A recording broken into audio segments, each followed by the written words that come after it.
আসসালামু আলাইকুম। ইরান ও আমেরিকার মধ্যকার সংঘাত এখন চূড়ান্ত পর্যায়ে। গত কয়েক ঘণ্টায় মধ্যপ্রাচ্যে যা ঘটেছে তা পুরো বিশ্বকে নাড়িয়ে দিয়েছে। ২৫ মার্চ ২০২৬ আজ আমরা দাঁড়িয়ে আছি এক ভয়াবহ পরিস্থিতির সামনে। ট্রাম্প প্রশাসনের কড়া হুঁশিয়ারি এবং ইরানের পাল্টা হামলার হুমকিতে বিশ্বজুড়ে আতঙ্ক ছড়িয়ে পড়েছে। আজকের বিশেষ প্রতিবেদনে আমরা জানাব এই মুহূর্তের সবথেকে বড় আপডেটগুলো। প্রধান খবর, ট্রাম্পের ১৫ দফার প্রস্তাব এবং উত্তেজনা। আজ সকালেই খবর পাওয়া গেছে আমেরিকা পাকিস্তানের মাধ্যমে ইরানকে একটি ১৫ দফার শান্তি প্রস্তাব পাঠিয়েছে। প্রেসিডেন্ট ডোনাল্ড ট্রাম্প দাবি করেছেন ইরান আলোচনার টেবিলে আসতে রাজি হয়েছে, কিন্তু তেহরান থেকে পাওয়া খবর বলছে ভিন্ন কথা। ইরান সরকার সাফ জানিয়ে দিয়েছে তারা আমেরিকার সাথে কোনো সরাসরি আলোচনায় বসবে না, যতক্ষণ না পর্যন্ত তাদের উপর হামলা বন্ধ হয়। এদিকে আমেরিকা দাবি করেছে তারা গত ২৪ দিনে ইরানের ৯,০০০-এরও বেশি সামরিক লক্ষ্যবস্তুতে হামলা চালিয়েছে। এর জবাবে ইরানও বসে নেই। তারা হরমুজ প্রণালী দিয়ে শত্রু জাহাজ চলাচলে কড়াকড়ি আরোপ করেছে। ক্ষেপণাস্ত্র ও ড্রোন হামলা। রাতেও ইরানের তেহরান সহ বেশ কয়েকটি শহরে বিকট বিস্ফোরণের শব্দ শোনা গেছে। মার্কিন ও ইসরায়েলি বাহিনী দাবি করছে তারা ইরানের ব্যালিস্টিক মিসাইল তৈরির কারখানাগুলো ধ্বংস করে দিয়েছে। অন্যদিকে ইরাকে অবস্থিত মার্কিন সামরিক ঘাঁটিতে আবারও রকেট হামলা চালানো হয়েছে। আল আনবার প্রদেশের একটি ঘাঁটিতে হামলায় বেশ কয়েকজন হতাহত হবার খবর পাওয়া গেছে। সবচেয়ে উদ্বেগের বিষয় হল মধ্যপ্রাচ্যের তেল ও গ্যাস ফিল্ডগুলো এখন বড় হুমকির মুখে। ইরান হুমকি দিয়েছে যে তাদের বিদ্যুৎ ও জ্বালানি অবকাঠামোতে হামলা হলে তারা পুরো অঞ্চলে আমেরিকার সমস্ত স্বার্থে আঘাত হানবে। এই যুদ্ধের আঁচ লেগেছে আমাদের পকেটেও। বিশ্ববাজারে তেলের দাম হু হু করে বাড়ছে।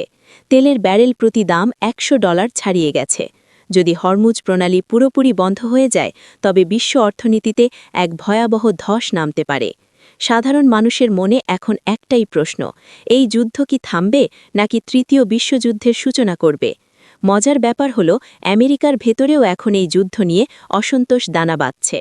সাম্প্রতিক এক জরিপে দেখা গেছে প্রায় ৬০% মার্কিন নাগরিক মনে করছেন ইরানকে লক্ষ্য করে চালানো এই সামরিক অভিযান অতিরিক্ত হয়ে যাচ্ছে। তারা আর কোনো নতুন যুদ্ধে জড়াতে চায় না। বিশেষ করে ৮২তম এয়ারবোর্ন ডিভিশনের ১,০০০ সেনাকে যখন মধ্যপ্রাচ্যে পাঠানোর প্রস্তুতি চলছে, তখন খোদ ওয়াশিংটনেই প্রতিবাদের ঝড় উঠেছে। পরিস্থিতি প্রতি মুহূর্তে পাল্টাচ্ছে। একদিকে কূটনৈতিক আলোচনার চেষ্টা, অন্যদিকে যুদ্ধের দামামা। ইরান কি শেষ পর্যন্ত আমেরিকার শর্ত মেনে নেবে নাকি মধ্যপ্রাচ্য এক দীর্ঘস্থায়ী যুদ্ধের আগুনে পুড়বে? আপনাদের কি মনে হয়? কমেন্ট করে আমাদের জানান। ইরান আমেরিকার সংঘাত পার্ট ২, যুদ্ধের শেষ কোথায়? ইরান ও আমেরিকার মধ্যে উত্তেজনার পারদ আকাশচুম্বী হয়েছে, কিন্তু পরিস্থিতি কি শুধু রকেট আর ড্রোন হামলার মধ্যেই সীমাবদ্ধ? আজ ২৫ মার্চ ২০২৬ পরিস্থিতির ভয়াবহতা আরও বেড়েছে। আমরা জানতে পেরেছি যে লোহিত সাগর এবং পারস্য উপসাগরে দুই পক্ষের নৌবাহিনী এখন মুখোমুখি অবস্থানে আছে।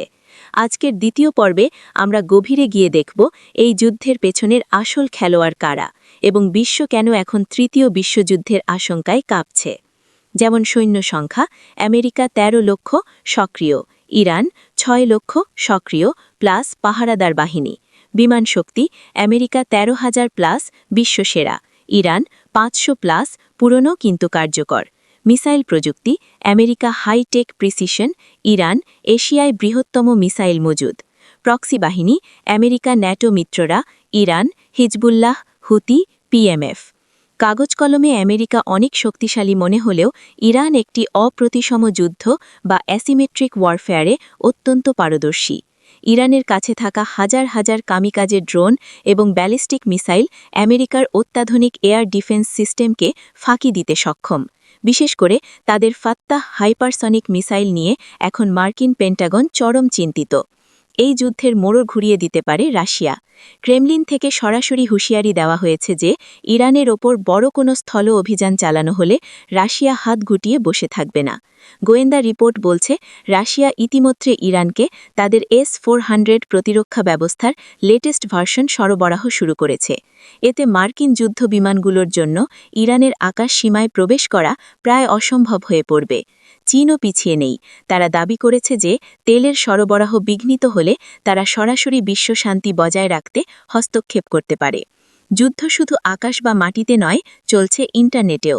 গত কয়েক ঘণ্টায় আমেরিকার ফ্লোরিডা এবং টেক্সাসের বিদ্যুৎ গ্রিডে বড় ধরনের সাইবার হামলা হয়েছে, যার দায়ভার ইরান সমর্থিত হ্যাকার গ্রুপ সাইবার অ্যাভেঞ্জার্স গ্রহণ করেছে।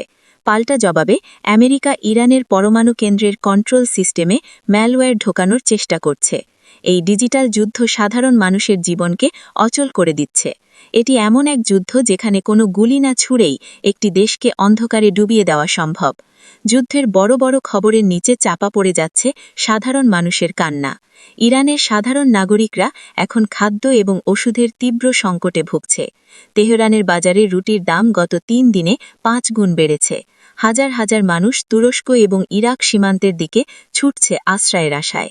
অন্যদিকে ইসরায়েলে বসবাসরত মার্কিনরা দেশ ছাড়ার জন্য বিমানবন্দরে ভিড় জমাচ্ছে। যুদ্ধের কোনো পক্ষই জয়ী হয় না, হেরে যায় সাধারণ মানুষ। বর্তমান পরিস্থিতি বিশ্লেষণ করলে দেখা যায় কোনো পক্ষই এখন পিছু হটতে রাজি নয়। ট্রাম্প প্রশাসন চাইছে মধ্যপ্রাচ্যে ইরানের প্রভাব চিরতরে মুছে দিতে, আর ইরান চাইছে তাদের অস্তিত্ব টিকিয়ে রাখতে যে কোনো ত্যাগ স্বীকার করতে। যদি আগামী ৪৮ ঘণ্টার মধ্যে কোনো কার্যকরী বুঝবিরতি না আসে, তবে এই সংঘাত ছড়িয়ে পড়বে লেবানন, সিরিয়া এবং ইয়েমেনে, যা পুরো বিশ্বকে এক দীর্ঘস্থায়ী সংকটে ফেলে দেবে।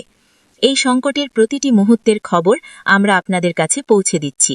আপনার কি মনে হয়, ইরান কি আমেরিকার টেকনোলজিকে পরাজিত করতে পারবে, নাকি আমেরিকার নতুন কোনো চুক্তিতে বাধ্য করবে ইরানকে? আপনাদের মূল্যবান মতামত নিচের কমেন্ট বক্সে লিখুন। ভিডিওটি শেয়ার করে সচেতনতা বাড়ান। পরবর্তী আপডেট পেতে আমাদের চ্যানেলটি সাবস্ক্রাইব করে রাখুন। সুস্থ থাকুন, নিরাপদে থাকুন। ধন্যবাদ।